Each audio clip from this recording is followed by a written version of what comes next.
Hello friends, आज हम लोग festivals of North East India इसका सेकेंड पार्ट देख रहे हैं. Yesterday we have seen the first part of this lesson. Now we are on the second part. अब second part में हम लोग अरुणाचल प्रदेश के बारे में जानना चाहते हैं. अब आप लोग पेज नंबर 98 खोलेंगे और वहाँ पे सेकेंड लास्ट पैराग्राफ में आपको एक्सप्लेन करना चाहती हूँ.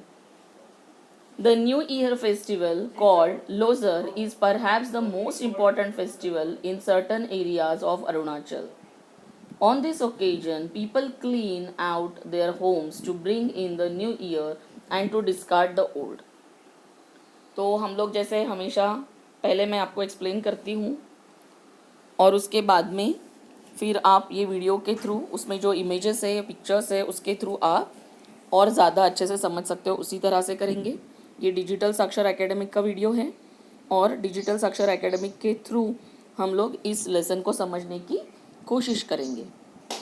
सो what is written in the second last paragraph? Just have a pencil with you.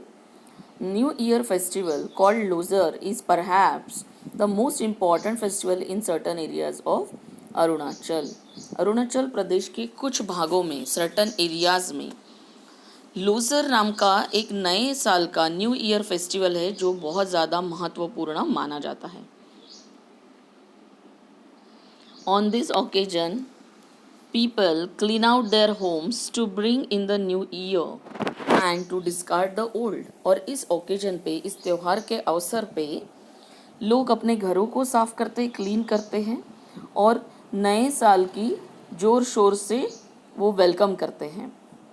और डिस्कार्ड द ओल्ड, डिस्कार्ड यानी छुटकारा पाना, और जो पुराना कुछ है उससे वो छुटकारा पाते हैं. तो जैसे हम लोग दिवाली में, दिवाली सेलिब्रेशन के पहले जो हम लोग घर की सफाई वगैरह करते हैं, पुरानी चीज़ों को फेंकते हैं जो ख़राब हो चुकी है और कुछ नई चीज़ें खरीदते हैं, तो उसी तरह से इस फेस्टिवल में भी देखने को मिलता है.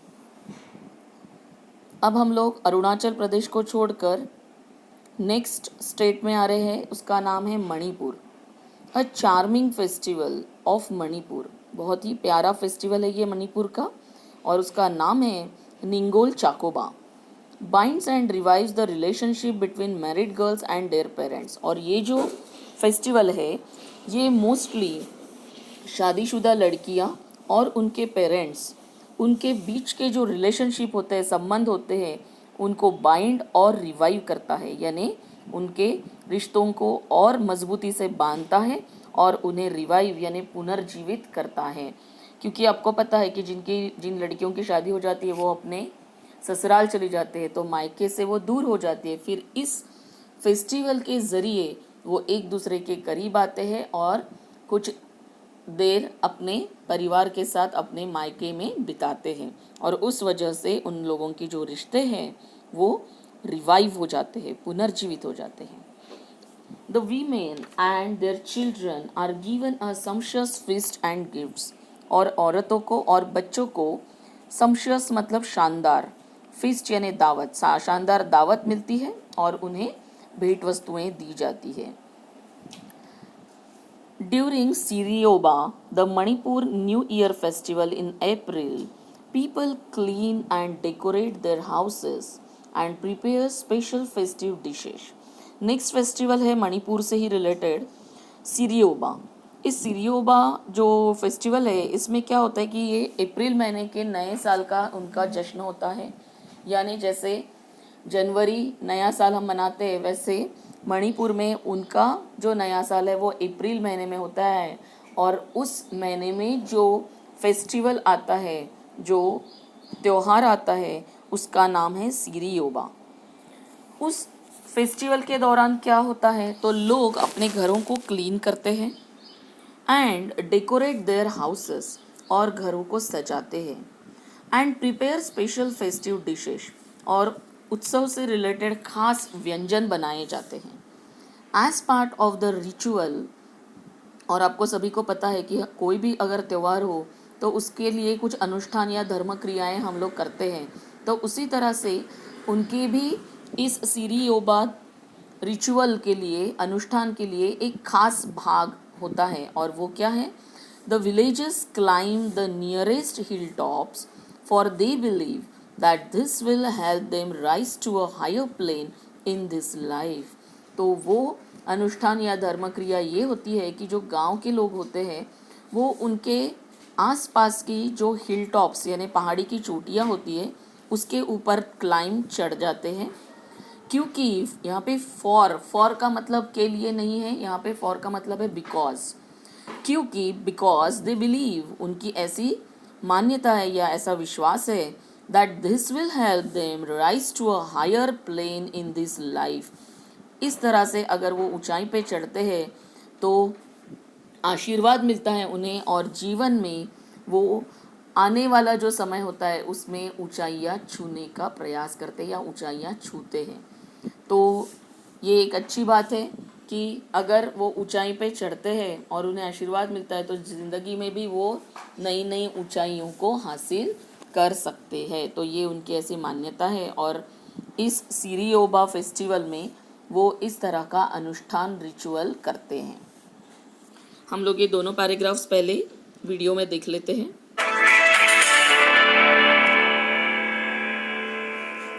Festivals of Northeast India Part 2. The New Year festival called Losar is perhaps the most important festival in certain areas of Arunachal. On this occasion, people clean out their homes to bring in the new year and to discard the old. A charming festival of Manipur Ningol Chakoba binds and revives the relationship between married girls and their parents.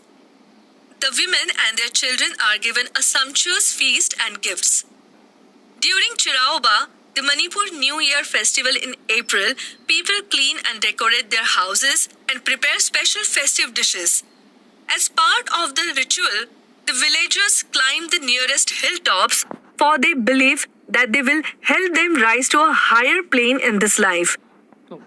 अभी यहाँ पे थोड़ा सा जो festival का नाम था उसको चिरियोबा बोला गया है. तो आप ये फेस्टिवल को वहाँ पे क्या बोलते हैं वो जानकर अगर लिखना चाहते हो तो मैंने गूगल से सर्च किया था बच्चों, सिरियोबा ऐसा वहाँ पे दिया था. और अगर चिरियोबा भी बोला तो भी it's not wrong because it is the name of the festival और ये प्रॉपर नाउन होने की वजह से आप इसको प्रोनाउंसिएशन जैसा आपको स्पेलिंग दिखता है वैसा भी कर सकते हो. अब हम लोग नेक्स्ट फेस्टिवल देख रहे हैं और ये फेस्टिवल है मिज़ोरम से. हम लोगों ने सबसे पहले आसाम के फेस्टिवल देखे, उसके बाद में अरुणाचल प्रदेश के फेस्टिवल देखे, फिर मणिपुर का फेस्टिवल हुआ और अब हम लोग आए हैं मिज़ोरम की तरफ. द स्प्रिंग फेस्टिवल और चापचुरकोट is an important occasion mostly celebrated in Mizoram. Mizoram में स्प्रिंग फेस्टिवल यानी वसंत ऋतु का फेस्टिवल या फिर चापचुरकोट नाम का फेस्टिवल सबसे इम्पॉर्टेंट माना जाता है और ये बहुत अच्छा एक महत्वपूर्ण अवसर भी माना जाता है. Men and women of all ages wearing traditional dresses and headgear. इस फेस्टिवल में आदमी और औरतें हर प्रकार के उम्र के यानी छोटे बच्चों से लेकर बड़े बुजुर्गों तक आदमी और औरतें जो है वो अपने ट्रेडिशनल पारंपरिक ड्रेसेस या पोशाक पहनते हैं और सर पे हेडगियर होता है. तो सर पे कोई भी चीज़ अगर हम पहनते हैं तो उसको हेडगियर कहते हैं. तो what is worn on the head, तो यहाँ पे जो भी आप सर के ऊपर पहनते हो उसे हम लोग क्या कहते हैं, हेड गियर. तो वो लोग भी उनके पारंपरिक जो हेड गियर्स होते हैं वो पहनते हैं. अभी आप लोग इसमें वीडियो में देखोगे तो आपको समझ में आएगा कि सर के ऊपर वो किस तरह से एक अलग सा हेड गियर पहनते हैं. Perform folk dances and sing traditional songs, और फिर वो लोक संगीत पे परफॉर्म फोक डांसेस वो लोक नृत्य करते हैं एंड सिंग ट्रेडिशनल सॉन्ग्स और उनके पारंपरिक गानों को वो गाते हैं. ऑन दिस ओकेजन, इस अवसर पे वो लोक संगीत जो है वहाँ का प्रिय वो डांस करते हैं और ट्रेडिशनल सॉन्ग गाते हैं यानी पारंपरिक नृत्य और पारंपरिक संगीत इस त्योहार की खास भेंट होती है या खास विशेषता होती है. Drums, gongs and cymbals add to the festive air, और वो जो त्यौहार की हवा रहती है उस दिन की, उसमें ड्रम्स, गॉन्ग्स और सिम्बल्स जैसे जो इंस्ट्रूमेंट्स होते हैं, जो वाद्य होते हैं, उनसे और सुंदरता ऐड होती है या बढ़ जाती है। अभी ये ड्रम, गॉन्ग और सिम्बल्स का चित्र आप यहाँ पे वीडियो में देखेंगे, ध्यान से देखेंगे बच्चों।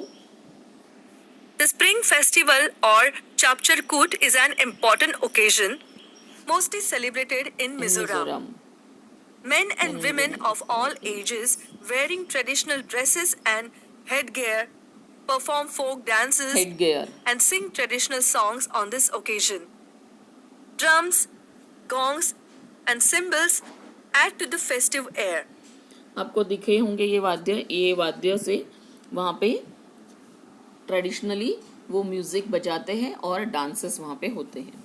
अब हम लोग नेक्स्ट फेस्टिवल को देख रहे हैं, वांगला और द 100 ड्रम फेस्टिवल। तो ये वांगला जो है, इसे 100 ड्रम फेस्टिवल्स भी कहा जाता है। It is the most important festival celebrated by the Garros. Garros जो होते हैं उनके तरफ से बहुत ही महत्वपूर्ण फेस्टिवल ये मनाया जाता है और इसका नाम है वांगला और the 100 drum festival in the villages of Meghalaya. और ये कौन कौन से गांव के लोग करते हैं? मेघालय इस स्टेट के जो छोटे छोटे गांव हैं वहाँ पे ये वांगला और 100 ड्रम फेस्टिवल सेलिब्रेट किया जाता है। यानी अब हम मिज़ोरम को छोड़कर मेघालय की तरफ आए हैं। फिर से एक बार याद दिला दूँ, आसाम हमारा पहला स्टेट था, उसके बाद में अरुणाचल प्रदेश, फिर हम लोगों ने मणिपुर देखा था, उसके बाद मिज़ोरम और अब हम लोग आए हैं मेघालय के फेस्टिवल पे। This harvest festival is celebrated to mark the end of a period of hard work. अब ये हार्वेस्ट फेस्टिवल है, यानी हार्वेस्ट मैंने आपको बताया था कृषि से रिलेटेड, जो बुआई कटाई जो होती है उसी को हार्वेस्ट कहते हैं। और अच्छा हार्वेस्ट आना यानी अच्छी फसल होना इस तरह से माना जाता है। तो फसल अच्छी आने के लिए जो हार्डवर्क लोग या कृषि से रिलेटेड जो लोग होते हैं, किसान जो होते हैं, वो ये करते हैं और हार्डवर्क ख़त्म होने के बाद वो ये सेलिब्रेट करने के लिए फेस्टिवल मनाते हैं। They perform during the festival as 2 parallel lines the dance. Okay, this harvest festival is celebrated to mark the end of a period of hard work which naturally brings a good harvest. और आपको पता है कठोर मेहनत करने के बाद, परिश्रम करने के बाद एक अच्छे रूप से नेचुरली निसर्गतः उन्हें गुड हार्वेस्ट, अच्छी फसल मिलने ही वाली होती है और उस चीज़ को वो सेलिब्रेट करने के लिए फेस्टिवल मनाते हैं। The dance perform during the festival has 2 parallel lines. अब इस फेस्टिवल में भी डांस किया जाता है। इस डांस में 2 समानांतर पैरेलल लाइन्स, 2 समानांतर रेखाएं होती है। एक रेखा में one of main and the other women. एक रेखा जो होती है वहाँ पे मेन होते हैं और एक रेखा में women. And they clad in their festive costumes. और उनके जो कपड़े होते हैं वो अपने फेस्टिवल के रिलेटेड कॉस्ट्यूम्स पहनते हैं, यानी उत्सव वाले वस्त्र पहनते हैं। While the men beat the drums, उसमें मेन जो होते हैं वो ड्रम्स बजाते हैं। And the lines of dancers move forward together in a rhythmic manner. और इन डांसर्स की जो लाइन होती है वो आगे आगे तालबद्ध तरीके से आपको बढ़ते हुए नजर आती है। Okay, the lines of dancers move forward together. सब लोग, सब जो लाइन्स में खड़े रहते हैं डांस करने के लिए, वो सभी आगे की तरफ बढ़ते जाते हैं साथ में। और वो भी सिर्फ चलते नहीं हैं, तो तालबद्ध तरीके से उनका वो एक डांस का स्टेप ही है जिसमें आपको वो आगे बढ़ते हुए नजर आते हैं। अब आप लोग यहाँ पे वीडियो में देखेंगे तो आपको समझ में आएगा मुझे क्या कहना है। Wangla or the 100 Drum Festival is the most important festival celebrated by the Garos in the villages of Meghalaya. This harvest festival is celebrated to mark the end of a period of hard work, which naturally brings a good harvest.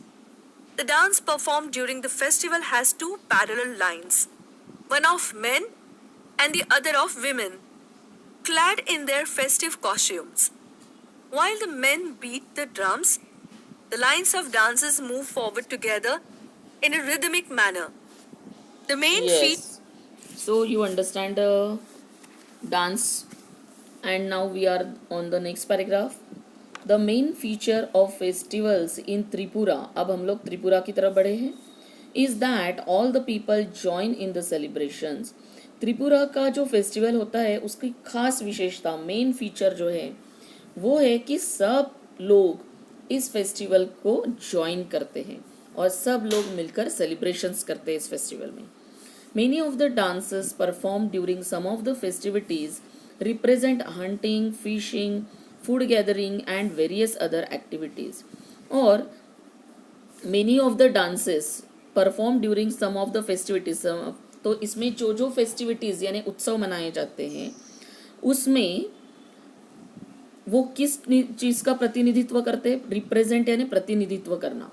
तो किस तरह की प्रतिनिधित्व करते हैं? Hunting यानी शिकार, fishing यानी मच्छी मारनी, गुड फूड गैदरिंग यानी जमा करना, खाना जमा करना, एंड वेरियस अदर एक्टिविटीज़ और बहुत सारी दूसरी गतिविधियों को ये डांस जो है ये प्रतिनिधित्व करता है.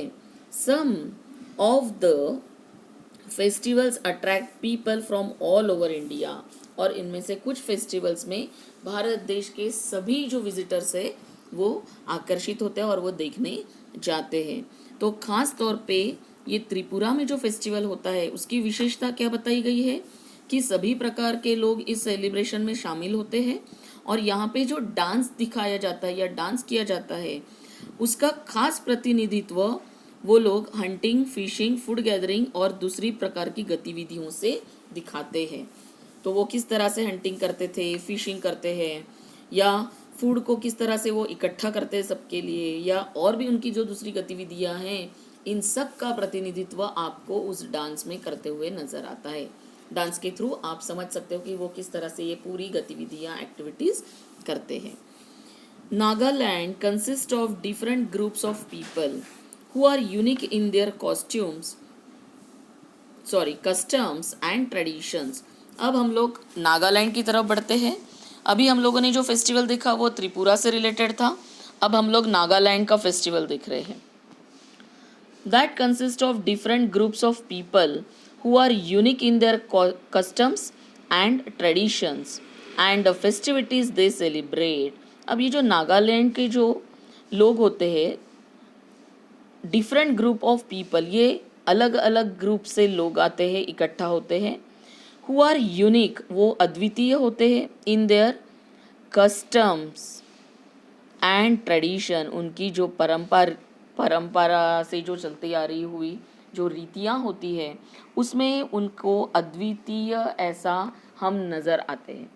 तो क्या होता है एक्चुअली कि ये जो सारे प्रकार के जो फेस्टिवल्स हैं ये परंपरागत फेस्टिवल्स मनाए जाते हैं. तो उनकी परंपराओं से रिलेटेड वो अलग अलग प्रकार के कस्टम उनके होते हैं यानी रीतियाँ होती है. अब आपने देखा होगा कि हर प्रकार का जो त्यौहार मनाया जाता है उसकी अलग अलग रीति होती है. जैसे अगर हम होली का सोचते हैं तो होली में हम लोग एक दिन पहले जो कुछ भी घर में फेस्टिवल से रिलेटेड डिश बनाते हैं उसको हम होलिका दहन जब होता है तो उसमें वो अर्पण करते हैं. फिर दूसरे दिन पे हम लोग रंगों के साथ खेलते हैं. अगर हम दिवाली से रिलेटेड बात करें तो हम लोग नई नई चीज़ें खरीद कर लाते हैं, नए परिधान पहनते हैं, उस दिन लक्ष्मी की पूजा करते हैं. तो इस तरह से हमारी अलग अलग कस्टम्स होती है, रीतियाँ होती है. उसी तरह यहाँ पे नागालैंड की भी अलग अलग कस्टम्स होती है और ये सारे कस्टम्स और ट्रेडिशंस जो होते हैं वो यूनिक होते हैं, अद्वितीय होते हैं अपने आप में. और इस तरह से यहाँ पे उस नागालैंड में जो भी प्रकार के फेस्टिवल सेलिब्रेट होते हैं वो इसी तरह से अद्वितीय प्रकार से सेलिब्रेट किए जाते हैं और सभी लोग मिलकर इसे सेलिब्रेट करते हैं. Songs and dances from the soul of these festivals through which their oral history is pass down. अब सॉन्ग्स और dances form the soul of this festivals. तो खास करके इस फेस्टिवल की जो आत्मा होती है वो किसकी वजह से होती है? वहाँ के गाने और वहाँ के dance. Through which their oral history is pass down, और इस गाने के ज़रिए और नृत्य के ज़रिए, डांस के ज़रिए उन लोगों का जो इतिहास है, नागालैंड का जो इतिहास है वो हमारे सामने पास किया जाता है या हमारे सामने पेश किया जाता है. अ मेजर फेस्टिवल इज़ मोत्सू, और यहाँ का बहुत खास फेस्टिवल है मोत्सू. celebrated mainly in the villages after the sowing season. बुआई होने के बाद खेतों में जब वो बीजे बो देते हैं उसके बाद ये फेस्टिवल सेलिब्रेट किया जाता है. Dressed in colorful clothes and headgear decorated with feathers and wild boar tusk. अब यहाँ पे कलरफुल ड्रेसेस आपको पहनने को देखने को मिलेंगे कि महोत्सव में नागालैंड के जो लोग होते हैं वो कलरफुल ड्रेसेस पहनते हैं और सर के ऊपर वो हेडगियर जो पहनते हैं उसमें फेदर्स रहते हैं यानी पंख रहते हैं और वाइल्ड बोर टस्क और जो जंगली सुअर होते हैं उनके जो दांत होते हैं उसके भी वो हेडगियर सर पे पहनने के लिए वो बनाते हैं. The villagers dance to traditional music और जो विलेजर्स होते हैं वो पारंपरिक संगीत पे नृत्य करते हुए नजर आते हैं. अभी ये जो वीडियो में देखोगे तो आपको समझ में आ जाएगा कि मुझे क्या कहना है. Of festivals in Tripura is that all the people join in the celebrations. Many of the dances performed during some of the festivities represent hunting, fishing, food gathering, and various other activities. Some of the festivals attract people from all over India. Nagaland consists of different groups of people who are unique in their customs and traditions, and the festivities they celebrate. Songs and dances from the soul of these festivals through which their oral history is passed down. A major festival is Moatsu, celebrated mainly in the villages after the sowing season. Dressed in colorful clothes and headgear decorated with feathers and wild boar tusks, the villagers dance to traditional music. Hardly. Yes, now you understand very well. Last paragraph we are now on. Hardly a month passes in any of the 7 states without a festival or two. यानी बड़ी मुश्किल से एक आधा month ऐसा गुजरता होगा कि जिसमें फेस्टिवल नहीं है. अदरवाइज नॉर्थ ईस्ट इंडिया के हर महीने में आपको कोई ना कोई राज्य में फेस्टिवल नज़र आएगा. तो ऐसा कोई भी महीना या 2 महीने नहीं गुजरते कि जिसमें आपको फेस्टिवल नज़र नहीं आता है. यानी ही इसका मतलब है कि 12 महीने फेस्टिवल रहते हैं, 1-2 महीने में ही ऐसा होता है कि फेस्टिवल्स नहीं होते हैं, बाकी सारे महीने फेस्टिवल्स होते हैं. और आपको पता है कि हम इंडियंस जो है वो हर सीज़न के लिए, हर उत्सव के लिए हमेशा रेडी रहते हैं क्योंकि हमारे यहाँ पे इस तरह से फेस्टिवल्स होते हैं सेलिब्रेट. तो सेम वे से नॉर्थ ईस्ट इंडिया का भी हाल है. वहाँ पे भी फेस्टिवल्स के बगैर आपको 1-2 महीने ही ऐसे दिखेंगे कि फेस्टिवल्स नहीं हैं. Most of them have a religious importance और सिग्निफिकेंस.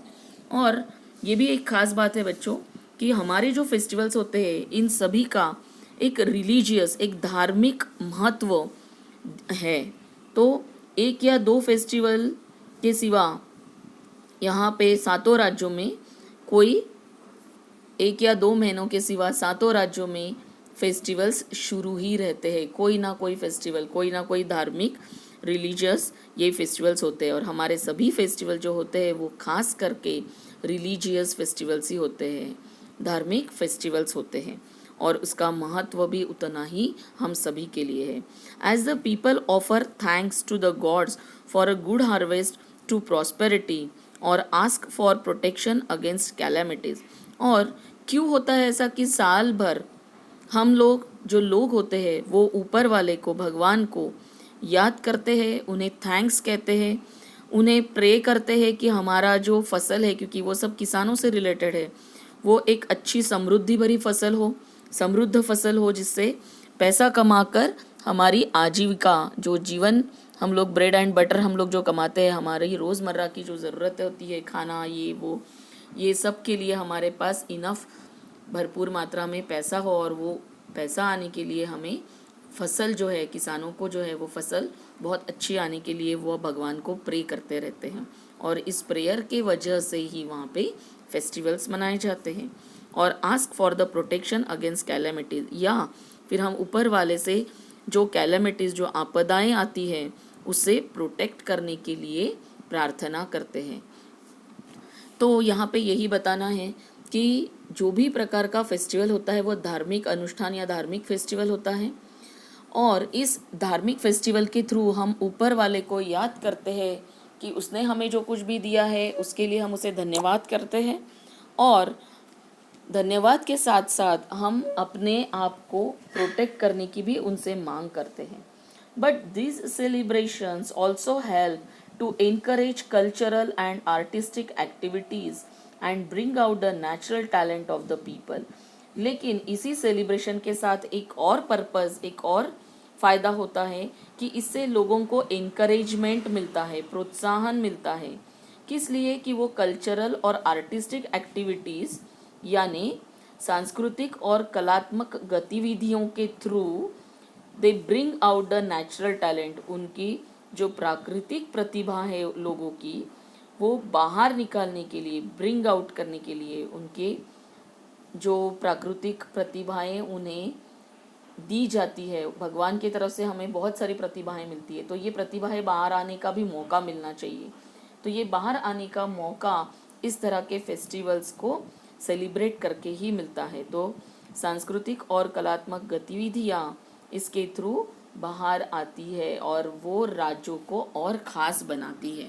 अब ये लास्ट पैराग्राफ आप यहाँ पे सुन लीजिए. A month passes in any of the 7 states without a festival or two.